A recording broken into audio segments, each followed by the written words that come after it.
welcome back. We hope you enjoyed our deal breaker episode. We had a lot of fun doing that. A lot of fun. That conversation has continued. Every time we see people out in the wild, we're like, oh, is that a deal breaker?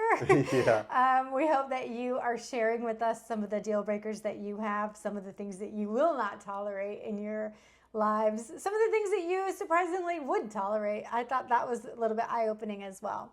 So we carried this conversation a little bit into a different realm this week, and we started talking about deal breakers with other people in your life. Now, we're not talking about our kids because, even if our kids did something horrible, we're still going to love our kids. It's going to be really hard to have a deal breaker with our kids. Yeah. But that being said, we know that there are definitely people in your life that you have boundaries with, and you have boundaries that you set, and things that you'll tolerate and things that you will not tolerate. And that started us on this interesting conversation about the people in your life and the people that you choose to be in your life. Yeah, and when we started talking about this, it made me really kind of think about like the different times in my life, our life, and the groups of friends that we had at those different times. And then especially coming full circle now to where we are at, and we're fairly new to Florida. We moved here with knowing, maybe 3 or 4 people, Yeah. and no family. And so we've kind of are living through that Again of creating our village and creating our people again. Right. And I feel like we're a little bit more cutthroat or a little bit more precise, or we are definitely more precise. And not only us, our kids are too, because Ethan and Charlotte have moved out here with us and effectively have left everybody they know behind in Arizona. Yeah. And so now they're also experiencing this. So it kind of begs the discussion, I think, about how we have seasons of our lives and where those seasons of our lives define the community and the groups of people you hang out with. Yeah. Because they're very distinct. And the first one is you're born and you have your family. I mean, that is your village. And you don't choose that, You have no choice. Yeah. Some people So get roll a of the good dice. Some people get a good one, some people don't get a good one.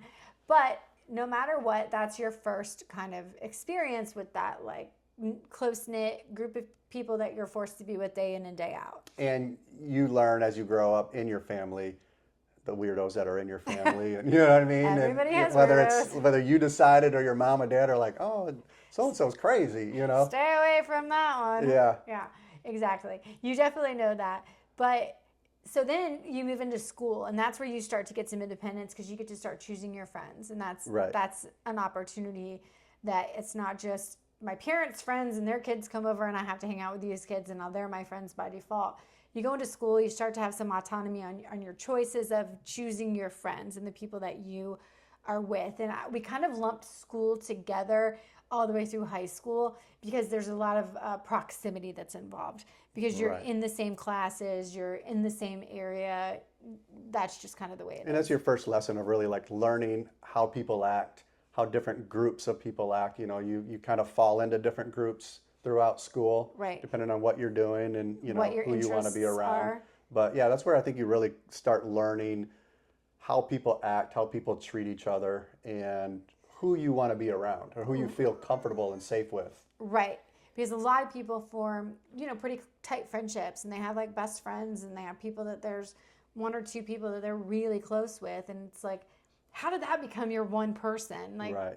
But for whatever reason, it boils down to kind of how we talked about opposites attract is you have values that align. Mm-hmm. You kind of agree on the same thing, what you're going to put up with, what you're not, what you find amusing. What your deal breakers are. What your deal breakers are, and that kind of stuff. So then moving from that season, you kind of go and strike out on your own, whether that be college or just moving out of your family home. Mm-hmm. Now you're in a situation where you're surrounded by, hopefully you're exposed to a lot more people. Maybe it's getting your first job, those early jobs. You're starting to now be exposed to people that you wouldn't have necessarily hung around with. Yeah. But some people find in their jobs some of their best friends. Yeah. I'm still really good friends with Megan, who I met at a job at Outback forever ago. Yep. And we're still really good friends. Yep. Yeah, and I've noticed that, over the years is, especially working in law enforcement, like some of my best friends are the people that I worked with, because you just spend so much time there that you do get some of those close-knit relationships, and you, go through the ups and downs of your professional career with those people. Right. And but professional career might be a little different from, working at Outback and those early careers of you're just out of college or high school, you're going into college. And those are the friends that you're going to like party with and you're going to make stupid decisions with and you're going to learn a lot because you're doing dumb stuff together. Yeah. And hopefully you're not getting into much And a lot trouble. of them do just come and go, And people come and go in that time of your life, but some people stick around. I mean, some people really become solid friends for you through it all, through whatever phase of life you're in. And there's people that have friends that they knew from first grade and kindergarten that they're still really good friends with, and that's beautiful. I love that for them. Yeah. So after that, you kind of go into your dating, and now you're dating, and all of a sudden it's like, okay, now I'm exposed to your friends, but I just want to hang out with you, and now I'm exposed to like more of your friends, and now maybe I'm exposed to your family. And so then that kind of creates another little pod, or if you will, I like to look at it as like a Venn diagram sometimes of like, here I am, and I've got friends over here from work, and I've got my boyfriend, and I've got friends over here from family, and his family, and it just all kind of like blends together, and sometimes it all overlaps. Yeah. Yeah, and that can be a difficult time because, you really want to spend time with the person that you're dating, but they might have a couple of friends that you just don't vibe with, or you just don't really want to spend time with. Or when your boyfriend or fiance or girlfriend or whatever, when they're around those certain groups of people, they're different. They act like a different person, and so that can kind of throw things off a little bit too. You just don't want to get into where it's like you're no longer going out for guys' night, or you're no longer hanging out with that guy, unless there's a serious, problem or a really bad trait that person is, like every time you go out with them, you do heroin, and how about maybe you don't hang out with them anymore? That sounds like a good idea. It sounds like maybe that's good. But at the end of the day too, I hesitate to say you should tell anybody what they can and can't do, but that's a whole nother topic for another day. And then, so we were talking about that, and then you date, you get married, you're in your married life, and then you have kids. And kids' time frame of life is the easiest time to make friends. Well, yeah. I mean, going back to marriage real quick. Yeah. I feel like once you get married, you kind of tend to then start hanging out with more of the married couples, because a lot of your single friends, they kind of feel a little out of place. They don't want to be the third wheel. Yeah. I mean, so not all of them, of course, but there are going to be some that just kind of like, all right, like we're married now and we're kind of have this, maybe we have a house and we're living together and we kind of have this new structure that we're creating, and that can kind of filter out some different groups of people. It definitely will filter. And then when you add kids to it, like you were saying, I mean, that's just that's a whole other filter. Whole other ball game. Because people that don't have kids don't always get the people that do have kids. Or don't want to be around kids. Or don't want to be around. Like I do not like other people's. Like I don't want to hang around other people's kids for the most part. I mean, nobody. Yeah. It's just like, especially like when I'm single and I don't have kids. Yes. So, but we had kids really young, so everybody was we kind of threw it all together. They were like, sorry, you're hanging out with us, we have kids. Yeah. But and then like I said, that's the easiest time to make friends because you kind of create these villages of the people that you trust with your kids. I mean, that's huge, right? Right. But also your kids are doing sports, and now you're going to school events and you're going to sporting events, and you're maybe doing travel soccer, and you're spending weekends with these people. And you find the people within those groups that you kind of want to hang out with and that you want to be friends with. And so there's definitely these phases of life. And then we come to the empty nester phase, is what we're in. Right. And we are more discerning with who we choose to hang out with and who we choose to spend time with, because we can be. And we've lived a lot of life now at this point, and we've decided, like, I'm not going to put up with some stuff anymore. But it's also... it is a lot harder to get friends now. Make friends. Like, make friends now. Yeah, because especially in our situation right now, where it's like I've made we're all of our friends. well, because you're the social butterfly, right? Like, Yeah, you'll invite anyone at any time to I go do will. something. I do. But it's different because we went from having this huge network of friends and people and family in Arizona, and now it's like we moved here and we know maybe 3 people, 4 people, and especially you work from home. I do. I've kind of been changing jobs since I've been here, 3 different jobs Trying to so figure it far. out. And what I've found is not having those jobs where you go in and you work with a group of people, like that's where you Meet people. that's where you initially meet your first friends. And we've moved for what, 5 different states, and Yes. so that was kind of like the easy point. Is like, all right, I'm working now. These are my new friends. Right. And now that we're not in that, It's more and challenging. we're older and we don't have the kids connection, it can be hard to make friends and find friends that are actually in our same position, right? Because we're not necessarily making a lot of friends with people that have kids that are younger, Right. because we're just in a different stage of life. So I feel like We're not opposed to those people. no, I mean we're open to anyone that we get along with. We just have gravitated towards people that are in the empty nester stage of their Yeah, life. and I feel like we've kind of even gravitated towards older friends. Yeah. People that are even a little bit older than us that are in that like retirement or, stage. But I guess we're getting kind of old too, We right? are old. I Yeah. think, yeah. So- I think we're old and you just don't want to admit that you're also in that age group.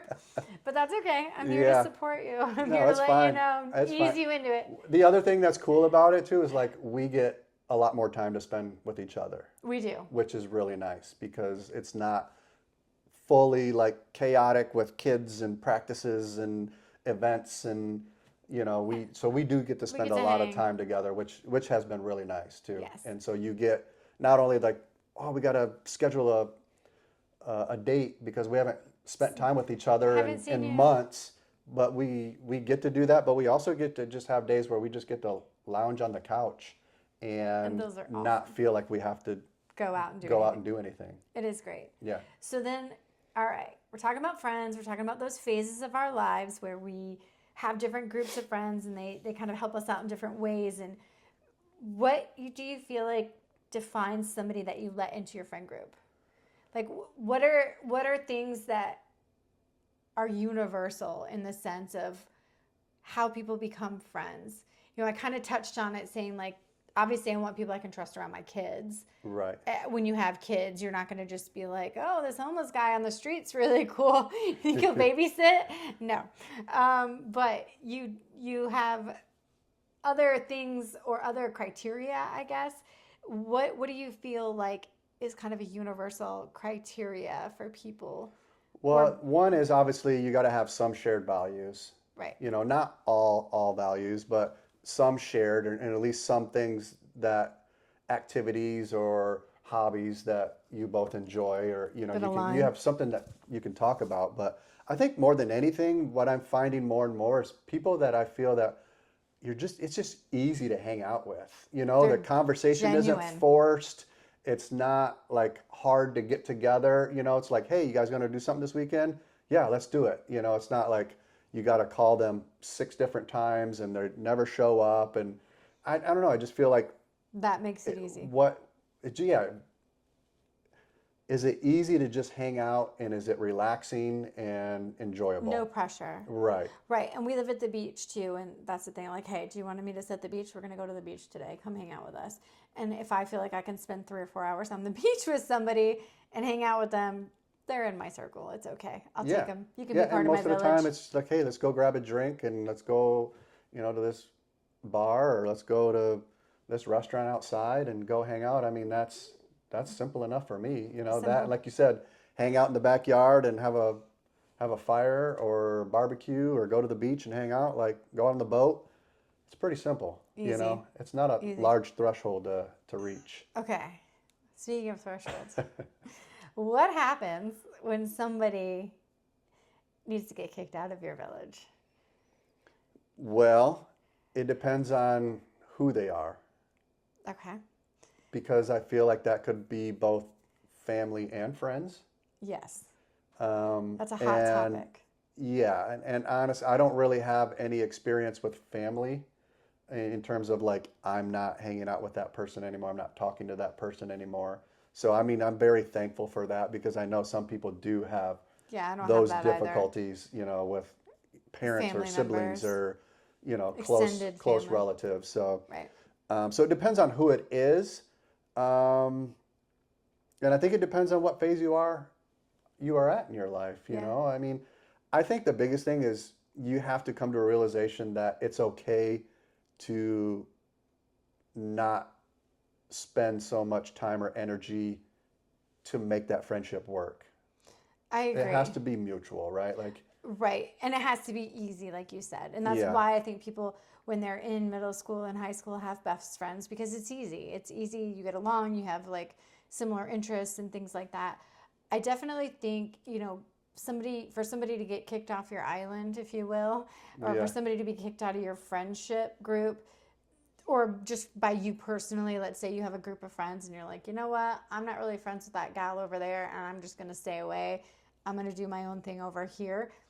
I do think that there's always a lesson to be learned from it, right? And Charlotte and I had this conversation that it really sucks when you decide somebody's just maybe they're not trustworthy, or maybe hmm there's somebody that you're just like they don't make me feel good when I'm around them.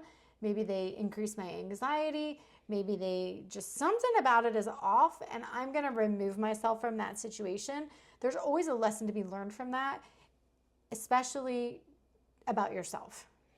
Well, the hard part is to learn that lesson, you have to get burned It's true. numerous times, right? Either like they don't show up or, you know, they're not there for you when you need them, you know, whatever the case is, like it's hard. You have to learn that lesson, but I think you also have to be responsible for yourself to say, all right, I don't want to go through that again. Like I still care for this person and I can still consider them a friend. If they need me, they'll call me. If they really need me, I'll show up for them. But I'm not going to continue to put this effort in time after time after time and just kind of feel rejected each time Yes. because this is not. It makes you feel bad. And we were talking about this and we were talking about, what, there's people that come to mind and you're like, if I'm constantly being the one that's texting or reaching out and they're not even responding or they're not even acknowledging that you've reached out, it gets really annoying. Like it gets really frustrating that you're like, why am I even putting in this effort anymore? Yeah. I'm trying to be genuine and I'm not an obnoxious texter like for people, but I definitely feel like, hey, I'm making an effort. Could you at least acknowledge that I've reached out? Even if you don't want to hang out and you don't want to do anything, just acknowledge it. And that has become more of a deal breaker for me lately. Yeah. And I would say too, like the easiest way to do that and kind of the way that I've done it most of the time is you just stop reaching out. Yeah. You don't unless, there's something going on with specifically in that relationship or that friendship, you don't necessarily have to say, hey, we're not friends anymore, or hey, I don't want to be your friend anymore. I mean, you would really have to go through something bad for that to happen. Right. But I think for the most part, it is just like, all right, like I'm done reaching out. Like I'm not going to be the first person to text. I've invited you 7 times to my house for a barbecue and you don't text, you don't show up. Like at some point, you're I'm not a off the priority. list. Yeah. Yeah. And so it's kind of easier with social media and text messaging and, those type of things where it's like, all right, I can just ignore this person and that can kind of take care of it itself. Okay, but this makes me think about Megan, my friend Megan. Like we have been friends. So I'm not. It's okay. We have been friends since Ethan was a baby, and she's still my go-to. Like she's one of my first calls if something is wrong. Like I'm calling Megan, but we also go like maybe a month and we won't talk. But I don't feel like I'm ignoring her. She's ignoring me. I think we're just like living our lives. Right. But I mean, you know that person because I'm the same way. Like I have, 5 to 7 friends from high school that are like my go-to friends, and we have a group text together. Yeah. And I mean, some of them I haven't seen in 3 years, you know, and I've seen one maybe once out of the last 5 years. But I know, like, if I showed up at his house or he showed up at my house or we met, it's just like it's Right like back you were in it. living next door to And- each other for the last 20 years, Yeah. right? And so you know those true friends, but these are almost like, I don't know, maybe. I just wanted to differentiate because, like, there are times in your life where you kind of have these ebbs and flows of, like, I might talk to her 3 times a week for 3 months, and then I might not talk to her for 3 weeks because she's got her life going on and I've got Right. mine. But then when we get back together, it's normal. Or we'll But be I like, think those friendships That's different. definitely, you know, identify themselves as where I feel like a lot of our other relationships or friendships are like coworker friendships. You know, once you leave your job, out of the 20 friends that you had there, like, you may keep in touch with 3 of them. or one of Or one. Yeah. Yeah, you know, it's true. and so It's it's just, true. it's one of those, like, all right, if I'm either, we're really not that close of friends, but if it is getting to the point where you do have to realize that they're not a good fit anymore, that you just ignore them and they kind of go away. Yeah, and I think that's true. Like, I think if you're really saying, I'm done with this person, like, I've made this decision in my brain and my mind that they are not worth it. And we've done that with someone here already. Yes, we have. And we could talk a little bit about that. So Yeah. I'll give you the background because I'll give you the background. You don't have to say names. I will not say names. Okay. We had a little get together at my house, super casual. I like to entertain. I like to invite people over. I consider myself a gatherer of people from all different walks of life, right? Yeah. And I'm always kind of social, and I'm like, hey, come over, we'll have drinks, whatever. So we were having drinks. We invited this gal over, and she came over and started talking politics when nobody else was talking politics. She's very And very, like, matter of fact. Like, it wasn't just like a casual conversation. It was No. like, It was like, I'm telling you what's real right now, in her opinion, in her political, what's the word I'm looking for? Affiliation. yeah. I'm telling you what's, like, factual and real. And, like, one of our friends tried to defer the conversation and just be like, I don't want to talk about it. Like, it's cool, like, whatever. She did not relent. And then that friend, that's our friend, just left the room. Yeah, we were all just hanging out, and we They knew were- that those two were talking, but like, they weren't yelling or anything. And it was all of a sudden, like, our friend was like, "All right, I'm out," and he just walked out, like, through the living room, and we were like, "Hey, what?" And he didn't say a word or anything. He said, just, I gotta go. yeah, and And he just then- left, and we were like, "What happened?" You know, it was like, It was like, holy crapoly. yeah, So, long story short, I really respect him that he walked away because I feel like the next step was going to be him yelling at her and them having, like, a real argument. And I felt like that took a lot of self-control for him to say, I need to remove myself from this situation. So Yeah. I was super impressed by that. And then she acknowledged that she probably pushed a boundary there that she shouldn't have. And then since then, we really just haven't hung out with her at all. right. And it kind of came to this conclusion, like, I like to be social and I like to include people and I like to gather people that I feel might be lonely or need introduction to other people, but I don't have to do that for everybody. Right. Well, because even before that, you were saying about this person, you were like, man, I feel like I have to hang out with this person, and I feel like I have to, you know, and it was, I Because felt she like, just didn't have anybody else. right. She's very But you got isolated. that sense of like, oh, this is a bit of a Obligation. drag. Yeah. And it's like, you know, you feel at that point, you're like, why am I doing this? Like, I want to be a nice person, and I can still be a nice person, but this is not like a mutual friendship that's giving both ways. It's not. It's not. And so it's been probably 2 or 3 months since that happened. Oh, elite. No, it's been more than that. It was before Yeah. Christmas? Oh, yeah. Was it? It Yeah. was like October maybe? Anyways, so we just haven't really hung out with her and I haven't missed it. But I do Yeah. feel bad when I see her and I feel like I say hello and I'm polite, but I'm Yeah, just she's not nice. We inviting say her. hi, but yeah, we're not really. We're not inviting her hanging out. over. Yeah. But yeah, and it's that, like, I had to have that conversation to say, like, oh, I feel like a jerk. But part of me's like, but I don't want her to ruin my other friendships. Right.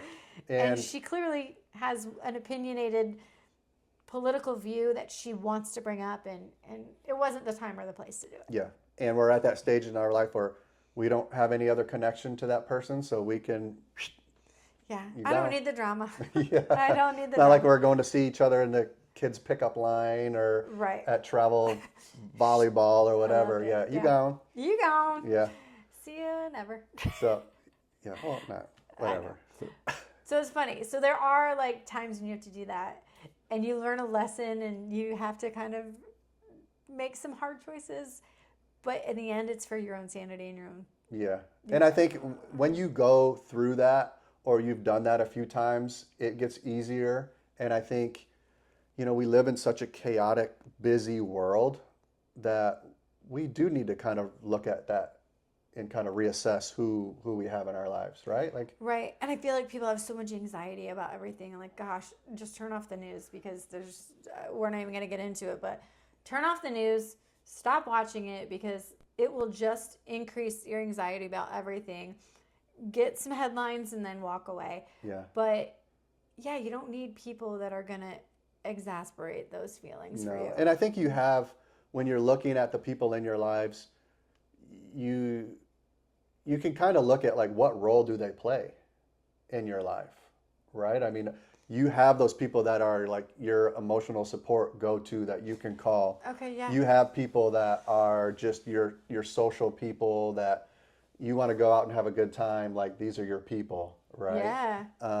You know who's who's down to party when it's time. You know who will go get a drink with you. Yeah, you know who you are. In the middle of the day. Yeah. Hey, I don't have to work today. Let's go at 2:00 and start happy hour. Right. And so you kind of look at the different roles that people play, and that can kind of help you too, because I know for me, being a guy and being in my mid 40s, that you don't have a lot of close relationships, like I think that women do, of like, man, I need to talk about this, or I need to get this off my chest, or like, especially if it's something like really emotional that you're upset or something, like it can be hard. And so like, you want to try to find those people that you do have that in your life, and you do want to find those other people where if you just want to go camping for the weekend and just have a good time. And never talk about a serious thing. Right. You're not going to be stuck into, a certain conversation,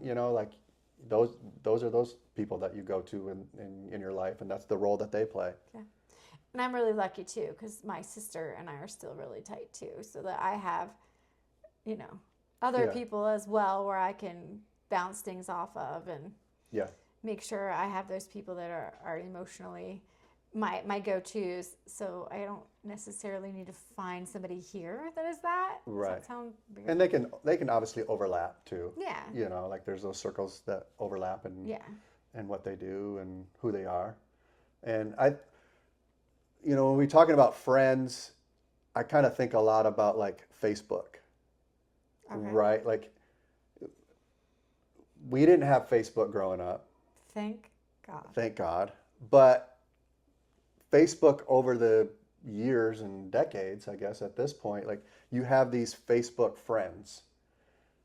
But are they really friends? Like, no. And like, you think about those people, and it's like, I know that there's people that are Facebook friends that if I knew that they were in town, but they didn't know that I lived here, like, I still wouldn't reach out to, like, I wouldn't reach out to them, but they're friends on Facebook, and I don't know. That was your criteria. I feel like we did this a couple of years ago, maybe like 5 or 6 years ago, and you were like going through Facebook, and you were like, if they came into town, would you go out and have a drink with them or go meet them for lunch? Right. Would you be excited that they were into town? And would you be like, I got to go see Eric, he's in town?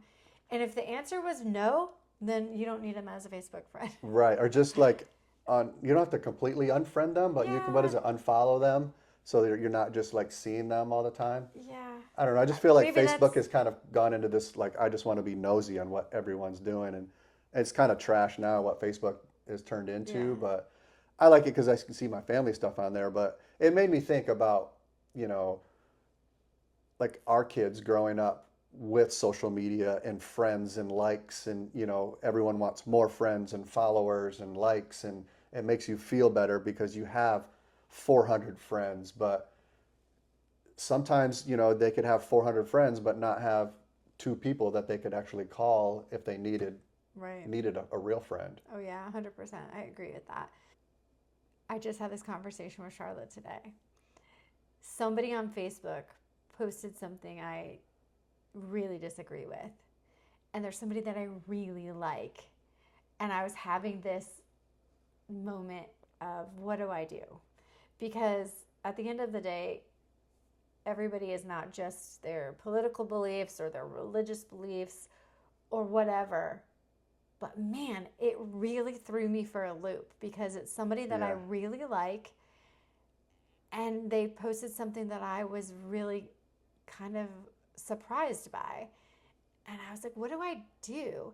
And Charlotte was like, snooze for 30 days. If you don't miss that person, then you don't need them, right? Yeah. Well, I think too, social media, it exposes so much about people that sometimes I think it's too much.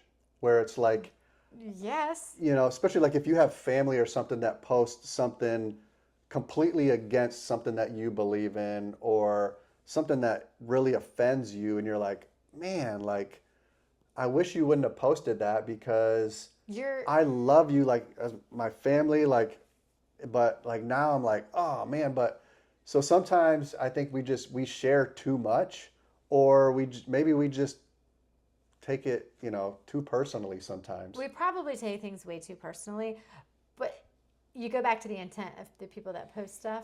I think they really want to strongly share their opinion.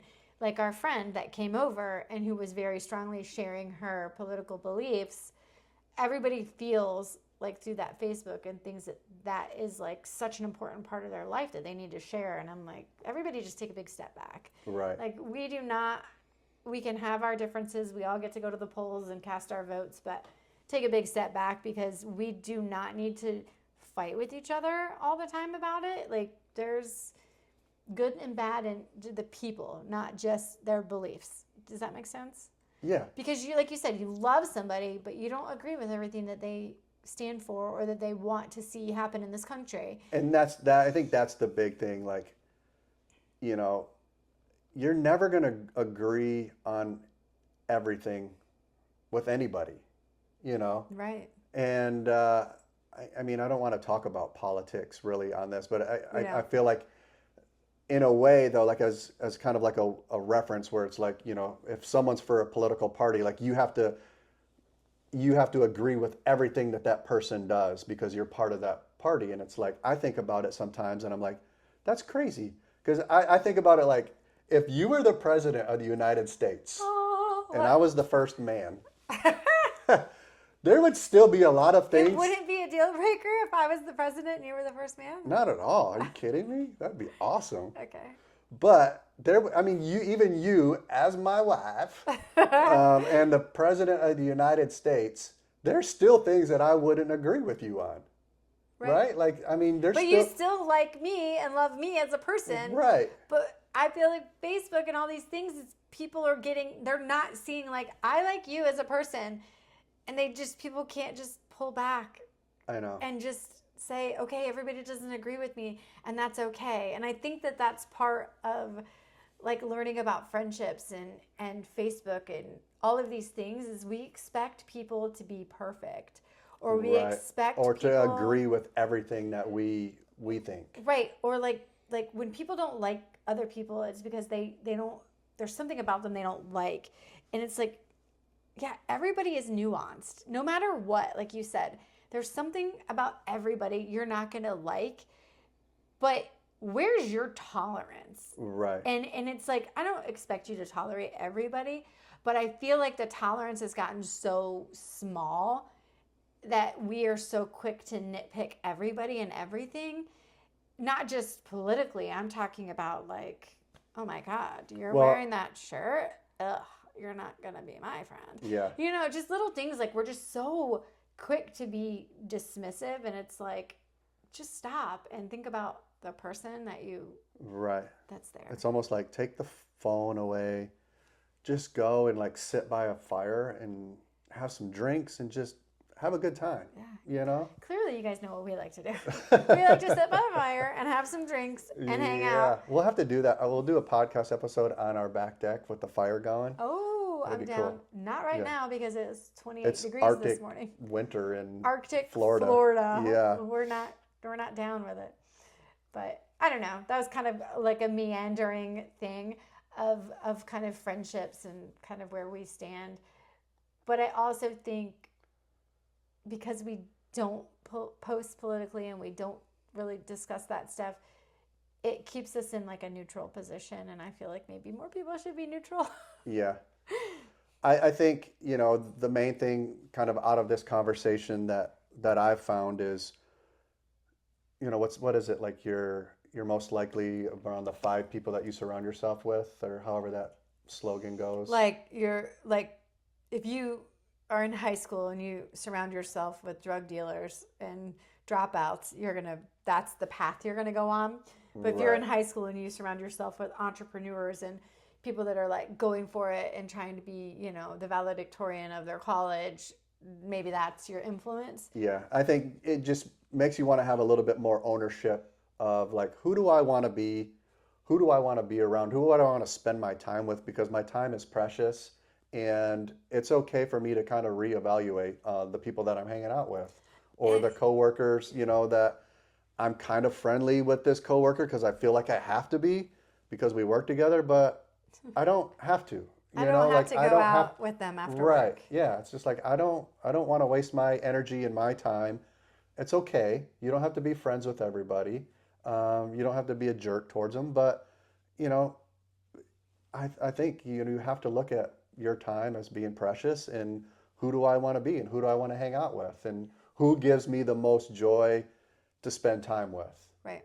And those that don't give you joy, you can get rid of. Yeah. And I think it's important too because I don't think people do that. I don't think people sit down and kind of evaluate that. Like the people in their lives and what that effect has on them.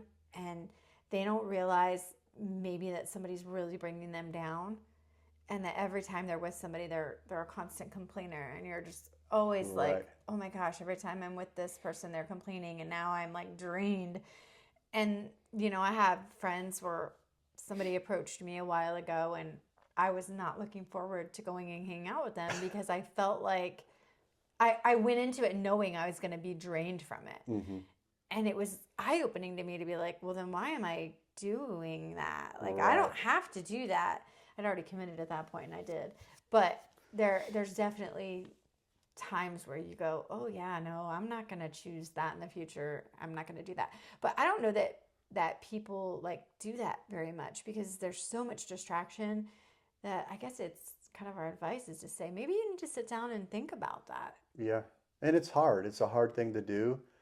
And I think with us being where we're at, having to make new friends, I would say even for those that are, you know, whether you're single, especially if you're single, but, you know, if you're a newly married couple or if you're, you know, you've got kids or whatnot, like, don't be afraid to make new friends.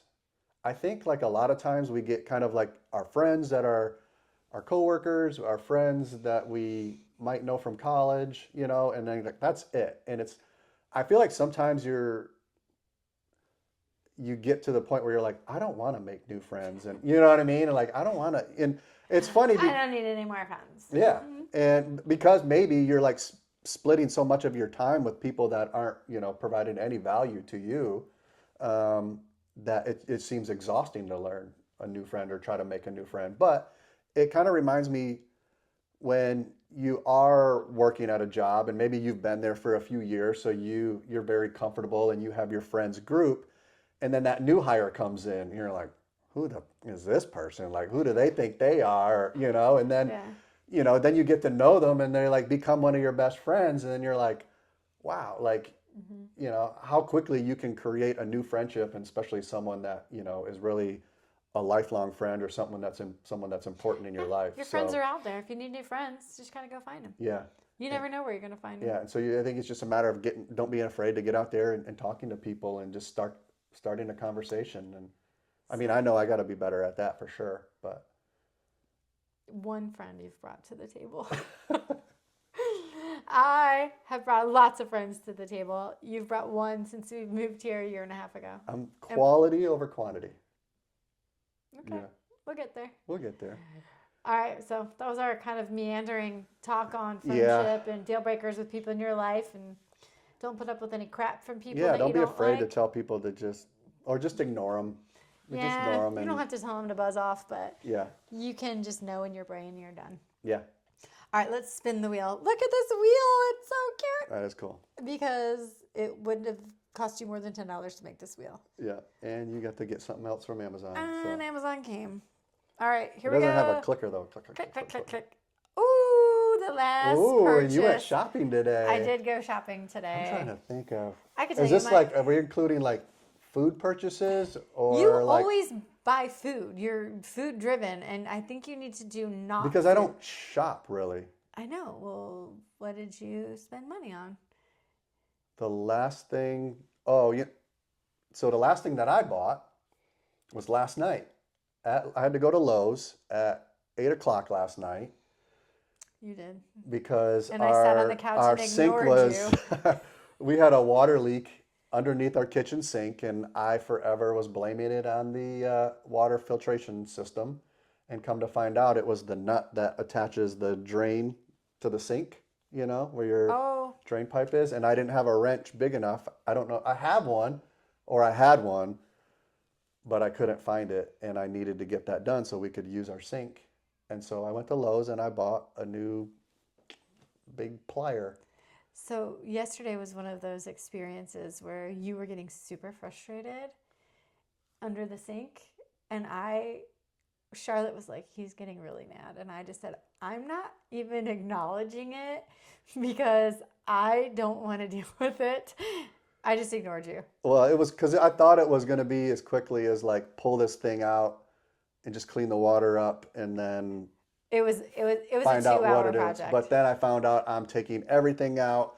I'm undoing all the drain You're pipes. Cleaning everything that had been sitting in water. There was mold. Luckily, we had a little rubber tray that collected the water. Who bought that rubber tray? You did. Oh, okay. My last purchase, I went shopping today.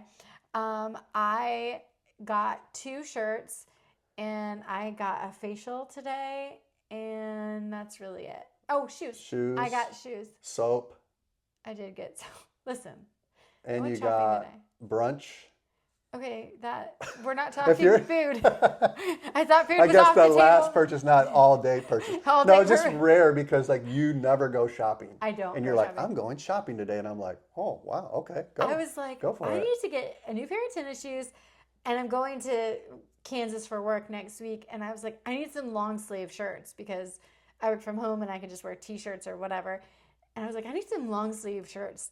And so I was like, all right, I got to grab. When you came into the door and you were like carrying like 3 different bags, I was thinking like, man, that is so rare to see you coming in with like 3 shopping bags like that. I know. That never happens. And Bath and Body was just for Charlotte because she wanted soap. And she needs soap. She needs soap. She washes her hands like 800 times a day. She's a germaphobe.